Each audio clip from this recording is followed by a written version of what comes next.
एक गांव में सदना नाम का एक कसाई रहता था। बचपन से ही इनको भगवान के नाम और हरि कीर्तन में बहुत रुचि थी। भगवान का नाम तो इनकी जीभ पर हर समय रहता था।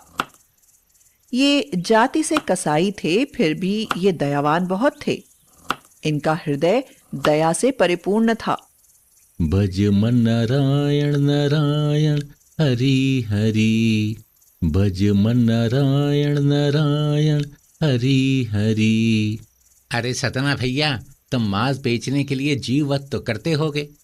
अरे भैया, जीव वध तो मुझसे देखा तक नहीं जाता है। जीव वध देखकर बहुत दुखी हो जाता हूं मैं। इसीलिए मैं स्वयं पशुवध कभी नहीं करता।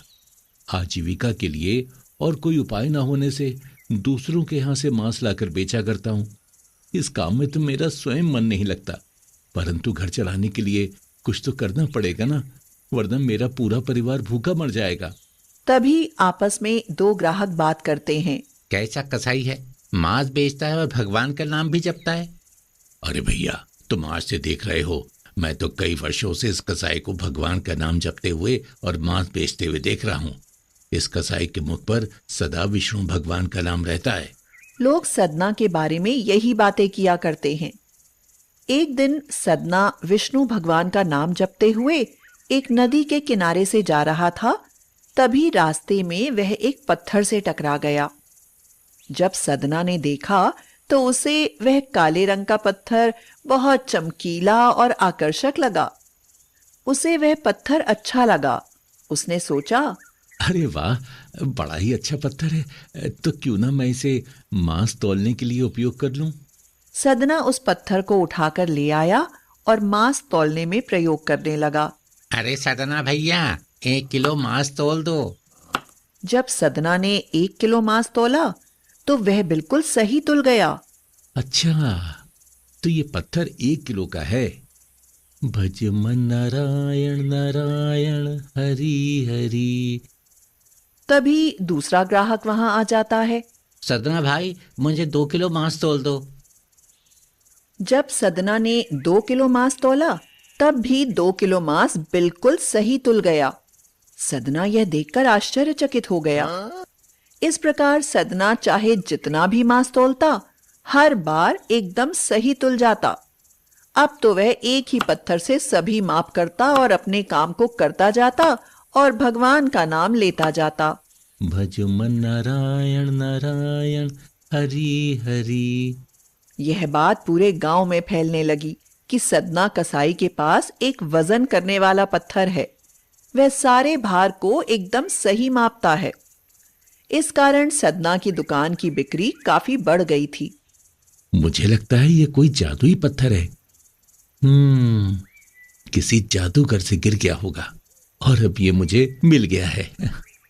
उसी गांव में एक ब्राह्मण रहते हैं। ब्राह्मण बड़े ज्ञानी विद्वान थे। जब एक भक्त ने उन्हें उस पत्थर के बारे में बताया तो वह उस पत्थर को देखने के लिए उत्सुक हो गए। वह ऐसी जगह जाना नहीं चाहते थे जहां मांस कटता हो या बिकता हो। इसलिए वह सदना की दुकान से थोड़ी दूरी पर खड़े रहे और वहीं से उस पत्थर को वजन तोलते देखते रहे। ब्राह्मण बहुत ज्ञानी थे। उन्होंने तुरंत पहचान लिया कि यह पत्थर के रूप में शालिग्राम है, जो कि भगवान विष्णु का स्वरूप है। वह तुरंत कसाई सदना के पास जाते हैं और उससे गुस्से में कहते हैं, राम राम राम राम राम राम। अरे भैया, क्या तुम जानते नहीं कि जिसे पत्थर समझकर तुम मांस तौलने में प्रयोग कर रहे हो वो शालिग्राम भगवान है, जो कि भगवान विष्णु का स्वरूप है। और तुम इन्हें ऐसी अपवित्र जगह पर रखे हुए हो तो तुम्हें तो पाप पड़ेगा। जब सदना ने यह सुना तो उसे बड़ा दुख हुआ और वह बोला, हे ब्राह्मण देव, मुझे नहीं पता था कि ये भगवान शालिग्राम है। मुझे क्षमा कर दीजिए, मैं ऐसा पाप नहीं कर सकता। भगवान को आप ले लीजिए और इनकी सेवा कीजिए। आपसे बेहतर इनकी सेवा और कोई नहीं कर सकता, क्योंकि आप तो स्वयं एक ब्राह्मण हैं। सदना ने शालिग्राम भगवान ब्राह्मण को दे दिया। ब्राह्मण शालिग्राम भगवान शिला को लेकर अपने घर आ गए और गंगा जल से उन्हें नहलाकर मखमल के बिस्तर पर सिंहासन पर बैठा दिया और धूप दीप चंदन से पूजा की। जब रात हुई और वह ब्राह्मण सोया तो सपने में उसे भगवान आए और बोले, हे ब्राह्मण, तुम्हारी सेवा से मैं बहुत प्रसन्न हूं, पर मुझे तुम जहां से लाए हो वहीं छोड़ाओ। मुझे यहां अच्छा नहीं लग रहा। भगवान, वो कसाई तो आपको तुला में रखता था और दूसरी ओर मांस तौलता था। उस अपवित्र जगह में आप कैसे रह सकते हैं? ब्राह्मण, आप नहीं जानते, जब सदना मुझे तराजू में तौलता था तो मानो हर पल मुझे अपने हाथों से झूला झूला रहा हो। जब वो अपना काम करता था तो हर पल मेरे नाम का उच्चारण करता था, हर पल मेरा भजन करता था। इसलिए जो आनंद मुझे वहां मिलता था वो आनंद यहां नहीं। इसलिए आप मुझे वहीं छोड़ आए। आप जैसा कहें प्रभु। सुबह आंखें खुली तब ब्राह्मण तुरंत उस सदना कसाई के पास गए और बोले, सतना, कल रात भगवान विष्णु मेरे सपने में आए और मुझसे कहा है कि मुझे जहां से लाए थे वहीं छोड़ दो। वो तुम्हारी सेवा में रहना चाहते हैं। सतना, मुझे माफ कर दे। वास्तव में तो तुम ही सच्ची भगवान भक्ति करते हो। लो, ये अपने भगवान को संभालो। ये सुनकर सदना की आंखों में आंसू आ गए।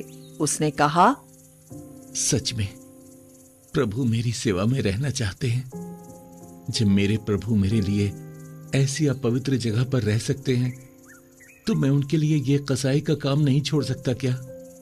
मैं आज से ये काम बंद कर रहा हूं। आज से मैं मांस नहीं काटूंगा। मैं केवल अपने भगवान का भजन कीर्तन और उनका ही गुणगान करूंगा और सदैव उन्हीं की शरण में रहूंगा और उनके नाम का ही जाप करता रहूंगा। उसी दिन से वह ठाकुर जी की सेवा में और लग गए। इसीलिए कहते हैं, चाहे कुछ भी हो, भक्ति बड़े प्रेम और भाव से करनी चाहिए।